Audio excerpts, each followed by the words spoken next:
Olá a todos, sejam bem-vindos ao Leanway Inside. Este programa foi criado para oferecer aprendizado direto com especialistas, apresentando insights práticos aplicáveis a qualquer setor. Neste bate-papo, nosso objetivo é transmitir de forma clara e direta as experiências e conhecimentos dos consultores convidados. Vamos explorar a trajetória dos consultores, os desafios enfrentados e as soluções adotadas na implementação do Lean System. E o nosso convidado de hoje é o Vailton de Carvalho. Vailton de Carvalho, ele é mestre em Engenharia Mecânica pela Universidade Estadual Paulista e graduado em Engenharia Mecânica pela Universidade de Taubaté. Ele iniciou sua jornada de melhoria contínua nos anos 2000, com certificação Six Sigma Black Belt pela Fundação de Desenvolvimento Gerencial, e em 2004 alcançou a certificação Master Black Belt pelo George Group. Com uma carreira sólida na indústria, tanto aqui do Brasil como internacional, de transformação de alumínio, gases e serviços, ele possui mais de 20 anos de experiência na implementação e gestão de programas de melhoria contínua. Também atuou como docente em pós-graduação no curso de Engenharia Mecânica, focando em produtividade e qualidade. Vailton de Carvalho, que prazer ter você aqui no Leanway Inside. Prazer é todo meu. Boa tarde, Sanders. E esperamos aí contribuir com quem vai poder ver esse vídeo e tudo mais, ok? Excelente, muito bom. Muito obrigado aí pela participação e por aceitar o convite aqui do Leanway Inside. E Vailton, uma pergunta. A gente está falando aqui, o conceito é sobre falando da implementação do Lean System. Fala um pouco para todos nós aqui, como foi um pouco da sua trajetória. Quando foi que você conheceu ou ouviu falar do que hoje a gente conhece como Lean System? Como você comentou aí, minha jornada com melhoria contínua e começando aí com Six Sigma, ela se iniciou no ano 2000. Na época eu trabalhava numa empresa de alumínio de grande porte e, e confunde-se um pouco aí com a história do Six Sigma no Brasil, né? Porque a primeira empresa a ser treinada no Six Sigma foi a Brasmotor, pelo grupo lá do professor Falcone, né, a FDC. E em seguida, depois que eles terminaram de treinar o Brasmotor, eles começaram a treinar a Novelis, né? E aí eu fiz parte do primeiro grupo de pessoas treinadas aí como Black Belt. E o Lean, naquela época, né, como nós estamos falando aí, início do século XXI, tinha sempre aquela disputa, né? A equipe de Lean, implementação Lean, a equipe de implementação Six Sigma, e essas duas pernas caminhavam de formas separadas. Então, meu primeiro contato foi com a equipe que se abriu em seguida, e eu continuei com o trabalho no Six Sigma. Então, tínhamos algumas interações, só que ela era assim, não era tão intensa como deveria ser na junção das duas ferramentas. Efetivamente, como Lean, eu tive o conhecimento quando fui treinado como Master em 2004 pela George Group, e a George Group foi a primeira empresa que trabalhou aí com a integração das duas ferramentas. Então esse foi o meu primeiro contato aí como capacitação nesse sentido, Sandes. Ah, que bacana. Então estamos falando aí que por 20 anos aí nós temos tido esse contato, essa troca de experiência. Que legal. E aí você, né, é Master Black Belt. Então fala um pouquinho aí, qual é a origem do Six Sigma e como o Six Sigma evoluiu ao longo do tempo. Bom, o Six Sigma, na verdade, é uma metodologia que foi criado, já sabemos aí pela Motorola, depois a gente detalha um pouco mais, mas ele foi criado para desafiar as empresas a entenderem a variação dos itens de qualidade apresentados aos seus clientes e melhorar continuamente seus processos por meio da redução da variabilidade dos seus processos, né? Indo para o termo 6 Sigma, então nós estamos falando aí que é o numeral 6 e o Sigma, que na verdade é o símbolo é a letra grega que nós usamos, que é o símbolo de variação, é o símbolo que nós usamos aí para desvio padrão. Então, o que significa 6 Sigma? Tem palavras rápidas aí e simples, um processo sempre vai apresentar um valor central, que normalmente nós usamos aí como referência a média, só que os dados nunca vão estar exatamente como o valor médio. Os dados são sempre dispersos em relação a uma linha central. Então, Seis Sigma, o que significa? Se nós compararmos o limite de especificação dos nossos clientes com a média, pegarmos um lado da média, o lado da especificação e a linha central, estamos dizendo que entre essas duas referências, nós vamos ter aí a possibilidade de colocar 6 desvios padrões dentro desse espaço. Isso significa que, se pegarmos de um extremo ao outro da especificação, dentro desse range da especificação, cabe 2 vezes a variação natural do nosso processo. E por quê? Porque a variação natural do nosso processo, que veio da curva de Gauss, é que, mais ou menos, em relação à linha média, se tivermos 3 desvios padrões, 3 para baixo e 3 para cima, nós vamos ter a variação aceitável para esse processo. E o que isso representa? Representa que 99,73% dos dados desse processo estarão dentro desse range de variação.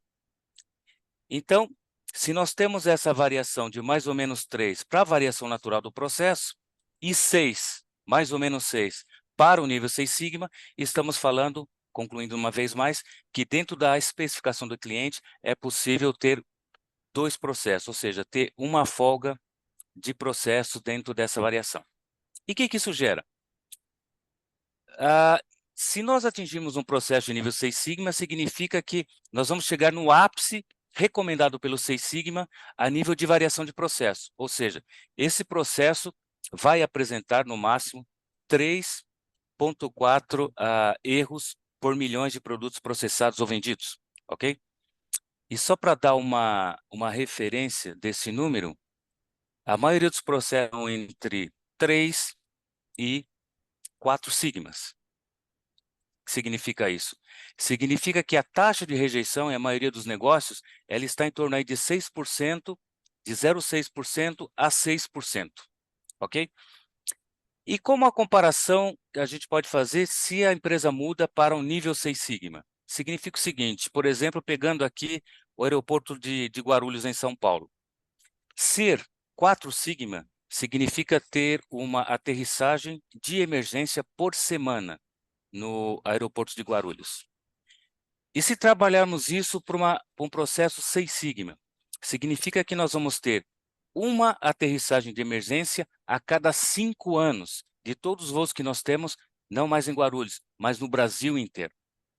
Então, quando nós estamos falando de 6 sigma, estamos falando justamente de levar o conceito de melhorar continuamente nosso processo por meio da redução da variabilidade, olhando sempre para esse objetivo de maximizar o resultado do negócio até chegar a um nível próximo aí do 6 sigma. Pô, fantástico, bela explicação. E esse exemplo é um bom exemplo para a gente ter uma noção do que significa, né? 3,4 efeitos em 1 milhão. O que é que significa isso, né? Então, poxa, 4 sigma, uma aterrissagem por semana de emergência. 6 sigma, uma aterrissagem a cada 5 anos. A diferença é gigante, Exato. né? Muito bom. E Carvalho, uma pergunta. Quais são os componentes, né, quando a gente quer implementar o Six Sigma, quais são os componentes do Six Sigma e como ele também se relaciona com a melhoria contínua? Sim, essa pergunta é muito boa. E aí eu posso fazer um paralelo com o que temos aprendido do Lean. Então, o Lean ele tem 2 colunas principais, que é o Just in Time e a parte de Judoka. E a parte essencial do Lean está no Judoka, que vai dar a estruturação, que vai dar a sustentação para a parte de trabalho em estabilidade e redução de inventário. O Seis Sigma, ele parte também para 2 pilares principais. Um é a aplicação, a estatística aplicada para a identificação de variabilidade e melhoria dos processos, com uma caixa enorme de ferramentas. Nós temos na caixa de ferramentas do Seis Sigma de aproximadamente aí 400 ferramentas, entre ferramentas de qualidade, ferramentas estatísticas que podem ser aplicadas para melhorar processo. E uma segunda coluna, que a maioria das empresas não trabalham adequadamente, é a parte de geração de um desdobramento de objetivos. Por quê? Porque não é somente fazer projetos, mas assegurar que os projetos estão sendo realizados de forma amarrada, de forma encadenada aí com as necessidades do negócio, com o que o negócio tem como metas estratégicas. Então, essa parte também é uma parte fundamental do processo. O Michael George, no seu livro sobre Seis Sigma, ele comenta um fator muito importante disso, Sandes, que em 1982 saiu na Forbes uma pesquisa sobre o sucesso que as empresas têm nos Estados Unidos sobre implementar os seus planos estratégicos, e eles chegaram à conclusão que somente 10% das empresas atingem suas metas estratégicas. E por quê? A conclusão que chegaram nesse trabalho, e ele comenta nesse livro, é que onde elas mais erram é justamente nesse processo de tomar as metas estratégicas, desdobrar por todas as áreas, definindo os seus gaps e trabalhando aí com os projetos, né? Bem, e descendo um pouco, o que que nós temos no projeto, nos projetos realizados? O projeto, ele é baseado numa métrica, ou numa métrica que se define para reduzir, para minimizar aí a variação, e a metodologia que nós aplicamos geralmente é o DMake. Algumas consultorias, algumas empresas utilizam o PDCA, ainda é muito utilizado, mas a grande maioria das empresas que trabalham com Six Sigma usam DMake, que é a letra D, M, A e C. D de Define, que é a parte inicial, que você tem que definir muito bem o que o cliente deseja, o que o negócio deseja, o que os órgãos reguladores desejam. Então, o que o cliente está determinando que nós temos que trabalhar. Normalmente, o principal ingrediente que nós trabalhamos aí é a voz do cliente, entender o que realmente se necessita. E por que temos essa fase de definição? Porque geralmente a voz do cliente ela é ambígua, né? Ela não é muito clara. Olha, eu quero reduzir as perdas, eu quero atender os meus clientes, eu quero evitar paradas de equipamento. Então, são todas colocações que não nos dá capacidade, ou pelo menos não nos garante um alinhamento para verificação depois do atingimento de metas. Então, nessa parte que tem que se fazer é desdobrar essa voz de cliente e numa meta específica. Porque se nós não temos isso, a probabilidade de concluir um projeto e ter ainda um cliente insatisfeito é muito grande. Então, o define é para definir bem a meta, a voz do cliente. Feito isso, vamos para o medir. E o medir tem aqui a mesma função que nós temos no mapeamento da cadeia de valor do Lean, que é responder em que condição se encontra o processo na condição atual, né? Realmente, a percepção que o cliente tem, que nós temos tido perda nesse ou naquele nível, está realmente como ele diz, temos números que sustentam essa verdade ou não? Temos que voltar e realinhar esta meta? Então, medir é para tirar essa foto que nós temos do processo. E se faz ainda com mais dois elementos importantes, que aí o Seis Sigma ele trouxe bastante ênfase nesse ponto, e quando nós começamos a trabalhar isso nas empresas, verificamos que esse ponto é fundamental, que é garantir a confiabilidade do sistema de medição dos dados. Porque muitas vezes os problemas que nós temos na frente de rejeição são frutos aí de uma medição ineficaz da qualidade. Então, nós temos que garantir essa métrica. E a caracterização que se faz no Seis Sigma do desempenho desse processo, geralmente fazemos com capabilidade de processo, que é a mesma coisa praticamente que o nível Sigma. E depois que temos isso definido, sabemos onde está o processo, sabemos a variabilidade que esse processo apresenta, vamos então para a fase A, que é a fase de analisar, onde vamos detalhar aí o processo, verificar quais são os fatores críticos de entrada que afetam para esse comportamento de processo, para esse nível de variabilidade. E uma vez identificado esta causa raiz, fica muito mais fácil para implementar as ações propriamente ditas, criar os planos de controle, que se aplica depois na próxima fase, que é o controlar, onde aí nós garantimos que todo o processo está melhorado, estabilizado e controlado. Sanders. Perfeito, muito bom. E sobre tem a metodologia, né, o DMake ali que é realizado, e eu acho que é talvez o mais comum, né? Alguns usam PDCA, como você tinha comentado. E uma dúvida, quais os papéis e responsabilidades dos níveis, né? Porque tem vários níveis de certificação do Six Sigma. Tem White, Yellow, Green, Black, Master, Black Belt. Qual é o papel e responsabilidade desses diferentes níveis, né? E qual é o benefício que cada nível pode oferecer para a empresa? Ótimo. Bem, primeiro nós temos que ver aí que temos os champions, né, que são aqueles que suportam todo o processo de implementação. Temos o sponsor, que ajuda dentro da organização a execução dos projetos pelos especialistas. E abaixo temos especialistas, que normalmente são formados aí pelo master. O master tem a responsabilidade de multiplicar esse conhecimento, capacitando as equipes, e também executar projetos estratégicos de alto nível, né? Projetos que geralmente são transacionais e que vão exigir aí pelo menos de 7 a 1 ano para executar. Depois nós temos na organização os Black Belts, que geralmente nas organizações eles trabalham full time com projetos, realizam aí de 4 a 5 projetos por ano, né? E projetos também com grau considerável de complexidade. São projetos de retorno aí de pelo menos 150, 200 mil dólares para a companhia por ano, dependendo do nível que tem a organização. Depois temos os Green Belts, que eles recebem um grau de conhecimento muito parecido com o Black Belt, só que ele não entra num nível tão grande de profundidade em algumas ferramentas, como, por exemplo, desenho de experimento estatístico. Esse é muito forte no Black Belt e não tão intenso no Green Belt. E o Green Belt ele trabalha também part-time. Normalmente são pessoas que exercem as suas atividades dentro dos processos e usam o conhecimento de Six Sigma para melhorar a sua tarefa por meio de projetos, claro, né? E eles fazem isso part-time.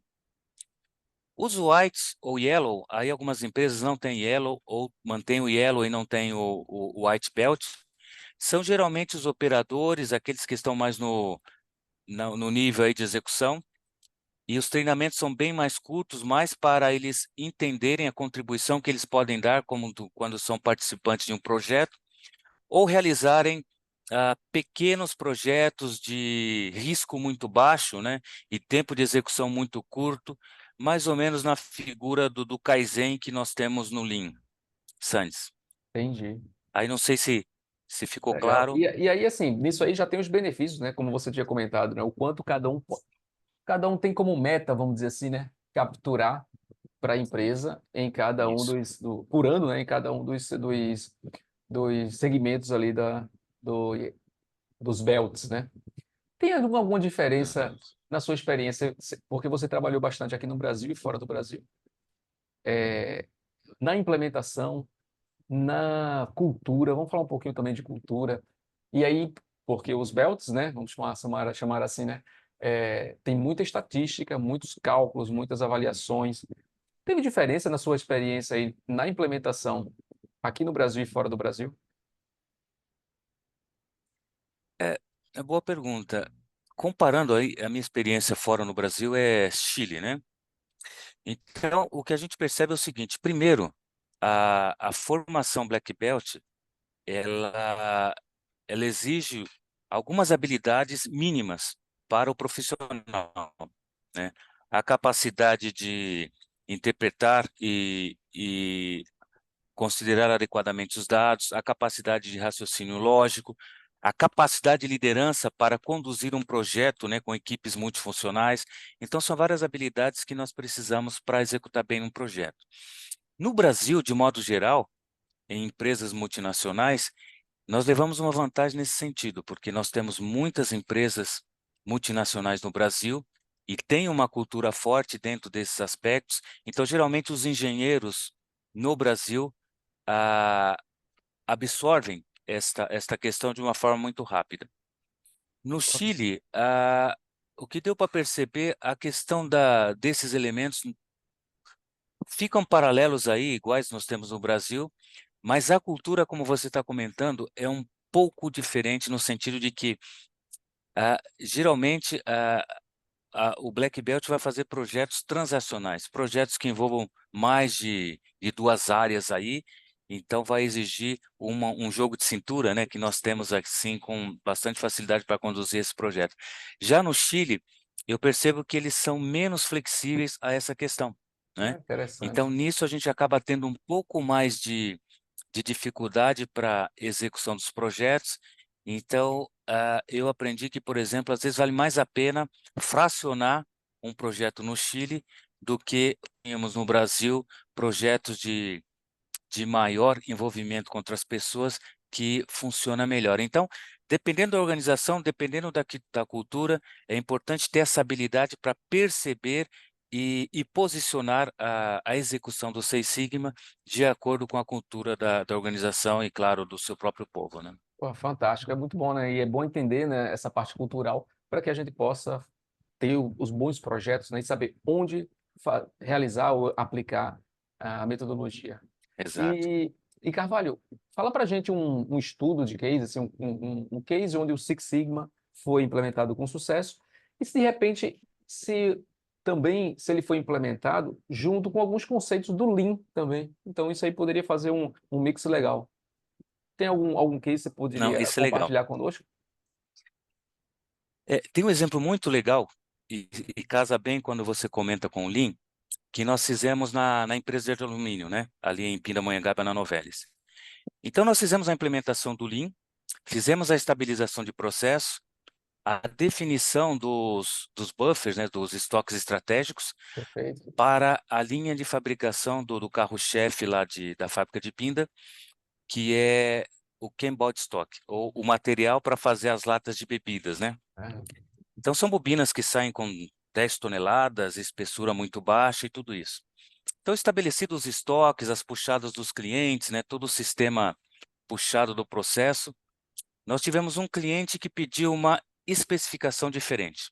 Porque hoje, para fazer a lata, né, você corta um círculo e depois ele passa por um processo de estampagem, a conformação do pescoço até formar a lata.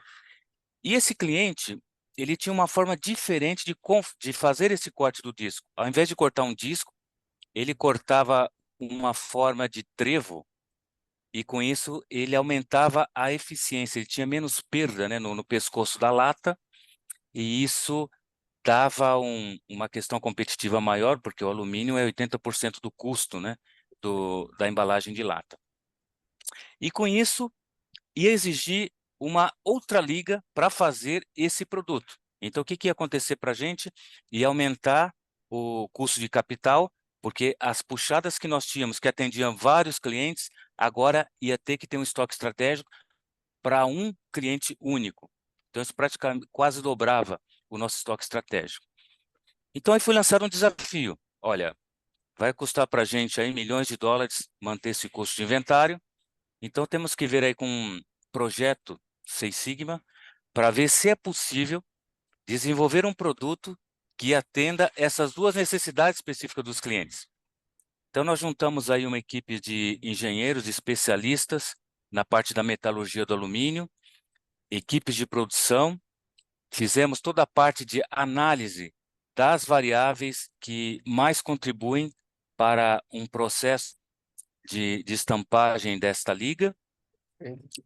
Fizemos depois a definição, a seleção dessas variáveis por meio de experimento estatístico e no final fizemos uma análise de superfície-resposta para verificar em uma gama de variação desse processo qual ponto nós poderíamos ter e dali específica que atenderiam os dois mercados. E conseguimos definir, e isso aí nos trouxe um resultado espetacular. Foi um projeto de mais ou menos aí 8 meses 8 meses. e uma redução, ou um avoid cost, né, de aproximadamente 2 milhões de dólares.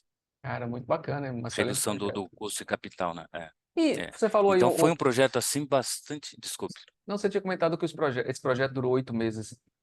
Tem média, assim, Uhum. qual o período, não sei se tem algum período determinado para projeto, de cada um nível. Tem pelo menos alguma referência de tempo de projetos, de É, execução de projetos? tem. Claro que depende muito do âmbito do projeto e da complexidade que esse projeto tem. No geral, um projeto Black Belt, a expectativa é que ele dure 6 meses, 6 meses. para Green Belt, 3 meses, e agora um projeto como esse que nós estamos falando de desenvolvimento de produto, que aí nós estamos falando de Lean Four Six Sigma, né, que foi esse que nós executamos, aí é projeto de 6 meses a 1 ano. Pô, fantástico. E belo resultado aí, Hum, né, para a empresa. é. Que bacana. E Carvalho, quais são os desafios? Se a gente for falar agora de desafio, né? Vamos implementar e vamos, né, criar uma estrutura para trabalhar também o Six Sigma em paralelo com o Lean. Quais são os desafios que você acredita que as empresas têm ou poderão ter, vamos dizer assim, né? E como a gente pode superar esses desafios? É boa pergunta. Bom, eu tenho aprendido nesses anos de que os dois métodos eles não são concorrentes, eles são complementares, né? Então, quanto mais a empresa se dispõe a usar o que as duas metodologias oferecem, melhor resultado, mais ela vai acelerar os seus resultados de negócio. E por que isso?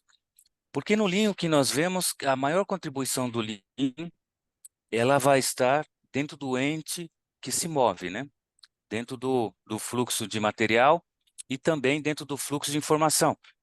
E a maioria dos problemas que nós vemos dentro do Lean, eles estão nas interfaces de processo, né? Por onde flui o ente principal.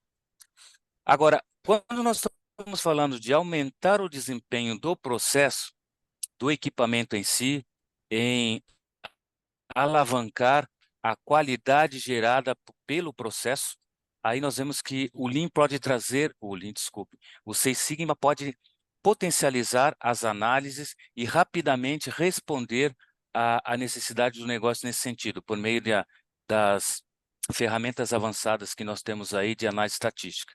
Então, eles são complementares, eles se ajudam e, sem dúvida, potencializam o resultado do negócio. E aí tem um ponto também interessante que eu acho que o Six Sigma, desde em 2013, no Harvard Business Review, quando foi apresentada a questão de Big Data, e desde então, sobretudo aí na computação, tem se avançado bastante na análise de grandes dados, né? E parece que o Six Sigma está caminhando por uma junção nesse sentido. Menos de ser,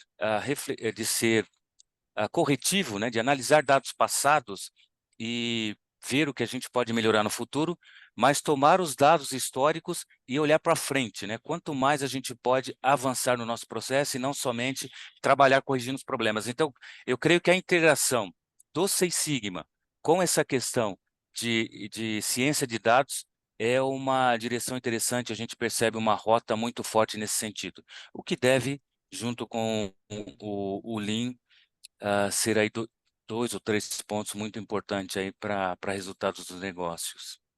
Pô, fantástico, muito bom, hein? Carvalho, estamos chegando aqui ao fim, né, do nosso Lean Inside. Tenho certeza aí que com páginas e páginas aí de aprendizado aí sobre Six Sigma. E, Carvalho, se as pessoas quiserem tirar alguma dúvida, querer conversar com você, como a pessoa te encontra? Você está no LinkedIn? Qual o seu contato? Sim, como é o nome que vocês têm aí, facilmente vocês podem me contactar pelo LinkedIn ou mesmo via Leanway, abra o contato aí e no que precisarem, nós estamos aí para tentar ajudar. Excelente. Carvalho Sam, muito obrigado pela sua presença, muito obrigado por explanar aqui sobre Six Sigma, essa conexão junto com o Lean System, essa mentalidade Lean. Muito obrigado e até a próxima. Convido vocês a assistirem os próximos da Lean Way Inside. Até mais. Tchau, tchau. Até a próxima, Santos. Obrigado. Tchau, tchau.